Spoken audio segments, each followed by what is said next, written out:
നിങ്ങളൊരു +2 കോമേഴ്സ് അല്ലെങ്കിൽ ഹ്യൂമാനിറ്റീസ് വിദ്യാർത്ഥിയാണെങ്കിൽ, നിങ്ങൾ ഈ 2026 മാർച്ചിൽ പബ്ലിക് എക്സാം ഫേസ് ചെയ്യാൻ പോകുന്ന കുട്ടികളാണെങ്കിൽ ഈ വീഡിയോ നിങ്ങൾ കാണാതിരിക്കരുതടാ. കുറച്ച് സമയം ഈ വീഡിയോയ്ക്ക് വേണ്ടി നിങ്ങൾ മാറ്റി വെക്കണം. അതുപോലെ തന്നെ നിങ്ങളുടെ ഫ്രണ്ട്സ് എല്ലാവരും ഈ വീഡിയോ അവർക്കും കൂടി എത്തിക്കണം എന്ന് നിങ്ങൾ ഉറപ്പ് വരുത്തണം. നിങ്ങൾ സ്നേഹിക്കുന്ന നിങ്ങളുടെ സുഹൃത്തുക്കൾ. വേറൊന്നുമല്ല, നമ്മുടെ അവസാന നിമിഷം അല്ലെങ്കിൽ അവസാന ആഴ്ചകൾ നമ്മുടെ മുമ്പിൽ, എക്സാം ഇതാ തൊട്ട് മുമ്പിൽ. ഇതുവരെയുള്ള സെമി ഫൈനൽ, ഫൈനൽ ഒന്നുമില്ല, അത് ഫൈനലാടാ. ഇതിന്റെ അപ്പുറത്തേക്ക് ഒരു എക്സാം നിങ്ങൾക്ക് ഇനിയില്ല, ഈ നിലവിലില്ല. അപ്പൊ ഇതിൽ മാക്സിമം മാർക്ക് മേടിച്ചിരിക്കണം.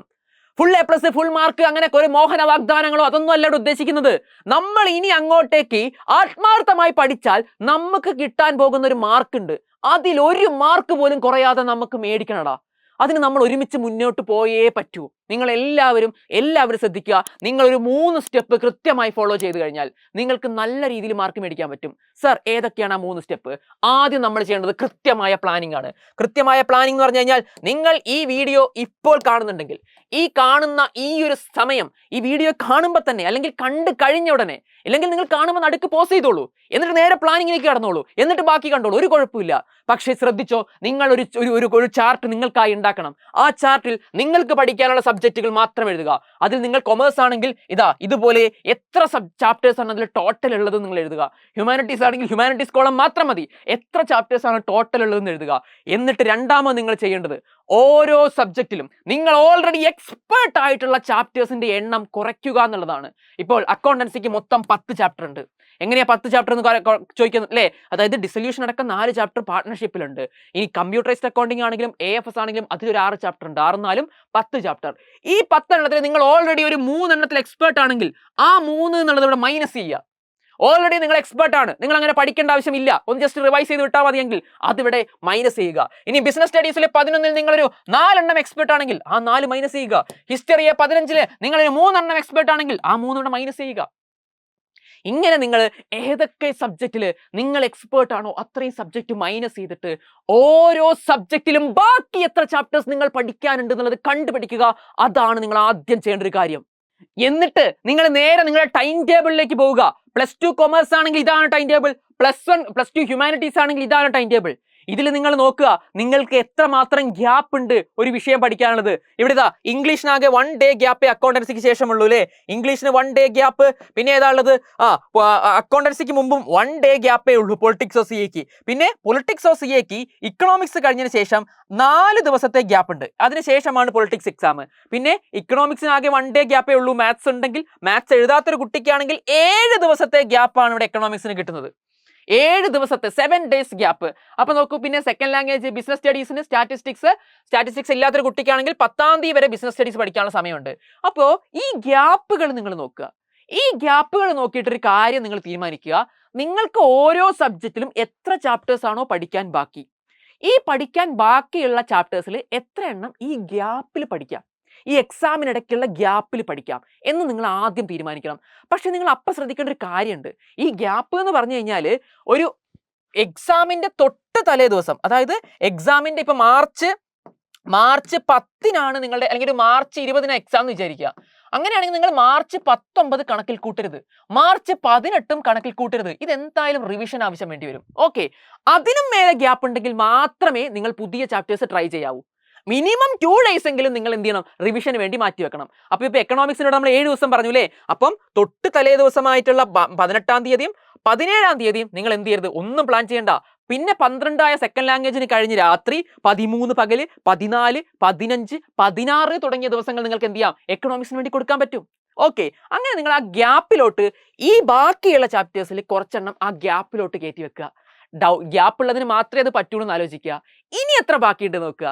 ഇനി ബാക്കിയുള്ളത് എത്രയാണോ അത് നിങ്ങളുടെ ആദ്യ എക്സാം തുടങ്ങുന്നതിന് മുമ്പ് പഠിച്ചു തീർക്കേണ്ട ചാപ്റ്ററുകളാണടാ. അത് വേഗം എത്രയും സ്പീഡിൽ പഠിച്ചു തീർത്തേ പറ്റൂ. നമുക്ക് പഴയ പോലെ ടെക്സ്റ്റ് ബുക്ക് ഒന്ന് ഓടിച്ചു വിട്ട് വായിക്കാനുള്ള സമയം പോലും നമുക്കിപ്പോൾ ഇല്ല. അപ്പം നമ്മൾ എന്ത് ചെയ്യണം? അതിനനുസരിച്ച് തന്നെ പ്ലാൻ ചെയ്യണം അല്ലേ? ബിസിനസ് മാർച്ച് 10 അന്ന് വരെ നിങ്ങൾക്ക് എന്ത് പഠിക്കാം? ഇപ്പോൾ അവിടെ സോഷ്യോളജി സ്റ്റാറ്റിസ്റ്റിക്സ് മാർച്ച് 6 7 അപ്പോൾ അതിന്റെ 2 ദിവസം മുമ്പുള്ള ദിവസം കണക്കി കൂട്ടരുത്. അതിനും മുമ്പ് വേണം നിങ്ങൾ എന്ത് ചെയ്യാൻ? ഈ ഗ്യാപ്പിലുള്ള എക്സാമിന്റെ തീരാത്ത സാധനങ്ങളൊക്കെ പഠിച്ചു തീർക്കാൻ. ഓക്കെ, അപ്പോൾ ഒരു എക്സാമിന്റെ തൊട്ട് തലേ ദിവസമായും അല്ലെങ്കിൽ തൊലേന്റെ തലേ ദിവസവും നിങ്ങൾ കണക്കിലേ പെടുത്തരുത് എവിടെയും പ്ലാൻ ചെയ്യുമ്പോൾ. ഓക്കെ, അത് റിവിഷന് വേണ്ടി മാറ്റി വെക്കാനുള്ള സമയങ്ങളാണ്. അപ്പം പ്ലാൻ കറക്റ്റ് ആയിട്ട് ചെയ്യുന്നു. ഓരോ ദിവസങ്ങളിലും അപ്പോൾ എത്ര ചാപ്റ്റർ പഠിക്കണം എന്ന് നിങ്ങൾക്ക് മനസ്സിലാകും. എക്സാമിന് 2-3 ദിവസം മുമ്പുള്ള ദിവസം വരെ എത്ര കവർ ചെയ്യണമെന്ന് മനസ്സിലാവും. ഇനി രണ്ടാമത്തെ സ്റ്റെപ്പാണ് പഠിക്കുക. പ്ലാൻ ചെയ്തുകൊണ്ടിരുന്നാൽ ഒന്നും നടക്കില്ല. അതാണ് നിങ്ങൾക്ക് ഇത്രയും കാലം പറ്റിയത്. രണ്ടാമത്തെ സ്റ്റെപ്പാണ് പഠിക്കുക, സ്റ്റഡി. ഈ പഠിക്കാൻ നിങ്ങൾക്ക് ഏറ്റവും കുറവുള്ള സാധനം മോട്ടിവേഷൻ ആണ്. കുറെ ആൾക്കാർക്ക് ഇപ്പോഴും അതിന്റെ സീരിയസ്നെസ് വന്നിട്ടില്ല. നമ്മൾ ഇടയ്ക്കിടയ്ക്ക് വീഡിയോയിൽ വന്നിട്ട് കാര്യമില്ല. അതുകൊണ്ട് തന്നെ നിങ്ങളെ ഹെൽപ്പ് ചെയ്യാൻ വേണ്ടിയിട്ട് നമ്മുടെ അജാസ് സാർ ഒരു കമ്മ്യൂണിറ്റി, ഒരു ക്ലബ്ബ്, നിങ്ങൾക്ക് വേണ്ടി ഒരു ക്ലബ്ബ് സ്റ്റാർട്ട് ചെയ്തിട്ടുണ്ട്. അതിന്റെ ലിങ്ക് നിങ്ങൾക്ക് ഡിസ്ക്രിപ്ഷനിൽ കിട്ടും. ആ ക്ലബ്ബിൽ പോയി ജോയിൻ ചെയ്തോളൂ. ഫ്രീ ആണ്. നിങ്ങളുടെ ഈ ഫെബ്രുവരി 27 മുതൽ നിങ്ങളുടെ എക്സാം കഴിയുന്ന ലാസ്റ്റ് ദിവസം വരെ ആ ക്ലബ്ബ് ആക്റ്റീവ് ആയിരിക്കും. അതിൽ നിങ്ങൾക്ക് ഡെയിലി മോട്ടിവേഷനും കാര്യങ്ങളും അജാസ് സാർ തരുന്നതായിരിക്കും. നിങ്ങൾ ധൈര്യമായി ഇപ്പൊ തന്നെ സൗജന്യമായി ജോയിൻ ചെയ്തോളൂ. ഓക്കെ, അങ്ങനെ മോട്ടിവേഷനൊക്കെ കിട്ടി. ഇനി എങ്ങനെ പഠിക്കും? ഈ അവസാന നിമിഷങ്ങളിൽ നിങ്ങൾക്ക് ഒന്ന് ഫുൾ ടെക്സ്റ്റ് ബുക്ക് വായിച്ചോ, ഫുൾ നോട്ട് ബുക്ക് വായിച്ചോ പഠിക്കാൻ സമയം കിട്ടിയെന്ന് വരില്ല. അപ്പൊ നിങ്ങൾ ചെയ്യേണ്ട ഒരു കാര്യം, നിങ്ങൾ വൺ ഷോട്ടുകൾ കാണുക. ആദ്യം നിങ്ങൾ ചെയ്യേണ്ടത് വൺ ഷോട്ട് ആയിട്ടുള്ള ക്ലാസ്സുകൾ കാണുക. ഒറ്റയടിക്ക് ഒരു ചാപ്റ്റർ തീർക്കുന്ന രീതിയിൽ. അതിനെ നിങ്ങൾക്ക് സമയമുള്ളൂ അല്ലേ? വൺ ഷോട്ട് ക്ലാസ്സുകൾ കാണുക. വൺ ഷോട്ട് ക്ലാസ്സുകൾ കണ്ടതുകൊണ്ട് മാത്രം നിങ്ങൾക്ക് ഒരിക്കലും എന്ത് ചെയ്യില്ല, ഒരു എക്സാമിന് നല്ല രീതിയിൽ പെർഫോം ചെയ്യാൻ പറ്റിയെന്നും വരില്ല. കാരണം ക്വസ്റ്റ്യൻസ് പ്രാക്ടീസ് ചെയ്തില്ലെങ്കിൽ വെറും വൺ ഷോട്ട് കൊണ്ട് മാത്രം നിങ്ങൾക്ക് പലതും ആൻസർ ചെയ്യാൻ പറ്റില്ല. ക്വസ്റ്റ്യൻ വരുമ്പോൾ ആൻസർ ചെയ്യാൻ ബുദ്ധിമുട്ടുണ്ടാവും. അതുകൊണ്ട് നിങ്ങൾ ആ വൺ ഷോട്ടിന് ശേഷം PYQs, പ്രീവിയസ് ഇയർ ക്വസ്റ്റ്യൻസ് എന്ത് ചെയ്യണം, നിങ്ങൾ കാണണം. അതെങ്ങനെ സോൾവ് ചെയ്യുന്നു എന്ന് മനസ്സിലാക്കി വെക്കണം. പ്രീവിയസ് ഇയർ ക്വസ്റ്റ്യൻസ് പ്രാക്ടീസ് ചെയ്യുന്നതാണ് ഏറ്റവും ബെറ്റർ. ഓക്കെ, പിന്നെ PYQന്റെ കൂടെ അഡീഷണൽ ആയിട്ട് ക്വസ്റ്റ്യൻസ് ഒക്കെ ചെയ്യാൻ പറ്റുമെങ്കിൽ അത്രയും നല്ലത്. അഡീഷണൽ ക്വസ്റ്റ്യൻസ് ഒക്കെ എന്ത് ചെയ്യുക, നിങ്ങൾ ചെയ്യുക. യെസ്. അപ്പം ഇതാണ് നിങ്ങളുടെ ആദ്യത്തെ സ്റ്റെപ്പ്. വൺ ഷോട്ട് കാണുക, PYQ ആൻഡ് അഡീഷണൽ ക്വസ്റ്റ്യൻസ് ചെയ്യുക. ഇനി ഞാൻ ചോദിക്കട്ടെ, ഇത് കണ്ടാൽ മാത്രം പോരാ, ഇത് പ്രോപ്പറായിട്ട് നിങ്ങൾ പഠിക്കുന്ന സാധനങ്ങൾ റിവിഷൻ, അതുപോലെ തന്നെ ഡൗട്ട്സ് ഒക്കെ നിങ്ങൾക്ക് ഉണ്ടെങ്കിൽ അത് ക്ലിയർ ചെയ്യും വേണം. ഓക്കെ, അപ്പൊ ഇവിടെ ഇതൊക്കെ നമുക്ക് എങ്ങനെ ഒറ്റ കുടക്കീഴിൽ കിട്ടുന്ന ചോദിച്ചു കഴിഞ്ഞാൽ, ഇതൊരു ബാച്ചിന്റെ പ്രൊമോഷൻ ആയിട്ട് പറയുന്നതല്ല. ഒരു ബാച്ച് നമ്മൾ ഡിസൈൻ ചെയ്തതേ അതിനു വേണ്ടിയാന്ന് പറയാം. അതായത് ഈ ഒരു രീതിയിൽ തന്നെ നിങ്ങൾക്ക് ഇപ്പോൾ വേണ്ടത് എന്താണ്, അതായത് നിങ്ങൾക്ക് വൺ ഷോട്ട് കാണാനുള്ള സമയമുള്ളൂ, അതുകൊണ്ട് വൺ ഷോട്ട് തരിക. PYQ സാധനങ്ങളൊക്കെ നിങ്ങൾക്ക് പ്രൊവൈഡ് ചെയ്യുക, എല്ലാ മെറ്റീരിയലും ഓപ്പൺ ചെയ്ത് തരിക, റിവിഷൻ കൊടുക്കുക. ഈ സാധനങ്ങൾ നിങ്ങൾക്ക് കറക്റ്റായിട്ട് കിട്ടാൻ നിങ്ങൾ ആലോചിക്കുക. 699 രൂപയ്ക്ക് നിങ്ങൾക്ക് ഒരു ബാച്ച് എജുപോർട്ട് ഓപ്പൺ ചെയ്തിട്ടുണ്ട്. അറിയാത്തവരോട് പറയാ, ആരും ചേർന്നിട്ടൊന്നും ഉണ്ടാവില്ലല്ലേ കാണുന്ന കുറെ പേര്. ഓൾറെഡി ബാച്ചിലുള്ള കുട്ടികൾക്ക് അത് ഫ്രീ ആയിട്ട് കിട്ടും.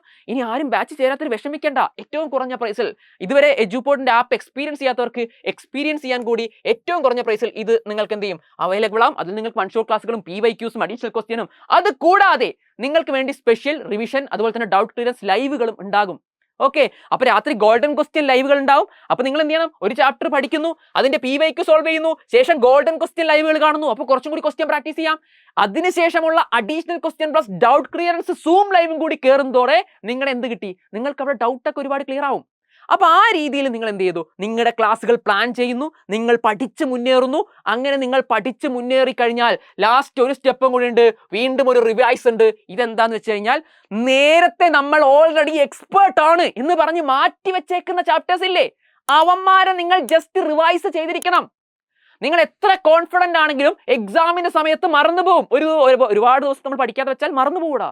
അതുകൊണ്ട് നമ്മൾ മൂന്നാമത്തെ സ്റ്റെപ്പായ റിവിഷൻ സ്റ്റെപ്പിൽ ഇതൊക്കെ നമ്മൾ ഓൾറെഡി റിവിഷൻ ചെയ്ത് കറക്റ്റ് ആയിട്ട് പോകുന്നുണ്ട്. പിന്നെ എക്സാമിന്റെ തലേദിവസം മാത്രം റിവിഷൻ ചെയ്താൽ മതി. പക്ഷേ മറ്റ് നമ്മൾ പറഞ്ഞിട്ടുള്ള അത്ര നമ്മൾ ഓൾറെഡി എക്സ്പേർട്ട് ആയ ചാപ്റ്റേഴ്സ് ഒന്ന് ഓടിച്ചു വിട്ടിട്ടെങ്കിലും, ഒരു 20 മിനിറ്റിൽ ജസ്റ്റ് ഒരു ചാപ്റ്റർ തീർക്കുന്ന രീതിയിൽ ഓടിച്ചു വിട്ടിട്ടാണെങ്കിലും എല്ലാം റിവിഷൻ ചെയ്തൊന്ന് ഉറപ്പുവരുത്തണം. ഇല്ലെങ്കിൽ നമുക്ക് എളുപ്പമായതിൽ നിന്ന് മാർക്ക് നഷ്ടപ്പെടൂടാ. ഓക്കെ, അപ്പൊ ഈ 3 സ്റ്റെപ്പ് കറക്റ്റായി ഫോളോ ചെയ്യണം. ഇതിനുള്ള സമയമുണ്ടോ എന്ന് ചോദിച്ചാൽ ഉണ്ട്. പക്ഷെ നിങ്ങൾ ആത്മാർത്ഥത കാണിക്കണം. ഡെയിലി ഒരുപാട് സമയം ഇതിനുവേണ്ടി മാറ്റിവെക്കണം. നിങ്ങളുടെ ഉഴപ്പും നിങ്ങളുടെ എല്ലാ രീതിയിലുള്ള ഡിസ്ട്രാക്ഷനും ഒഴിവാക്കേണ്ടി വരും, മാറ്റിവെക്കേണ്ടി വരും. അതിലൊരു വിട്ടുവീഴ്ചയും കൊടുക്കാൻ റെഡി അല്ലെങ്കിൽ നിങ്ങളിവിടെ ഞങ്ങൾ ഉണ്ടാകും. അപ്പൊ നമ്മുടെ കൂടെ ബാച്ചിൽ ചേരാൻ ആഗ്രഹമുള്ള എല്ലാവരും ഇപ്പൊ തന്നെ താഴത്തെ ഫോം ഫില്ല് ചെയ്യുക. അതുപോലെ അജാസ് സാറിന്റെ കമ്മ്യൂണിറ്റിയിൽ ക്ലബ്ബിൽ ജോയിൻ ചെയ്യാൻ താല്പര്യമുള്ളവർ അതിന്റെ ലിങ്ക് നമുക്ക് ഡിസ്ക്രിപ്ഷനിലോ അല്ലെങ്കിൽ കമന്റ് ബോക്സിൽ പിൻ ചെയ്തോ വെച്ചിട്ടുണ്ടാകും. വേഗം തന്നെ സമയങ്ങളെ ജോയിൻ ചെയ്തോളൂ, വേഗം പഠിച്ചോളൂ. ബൈ.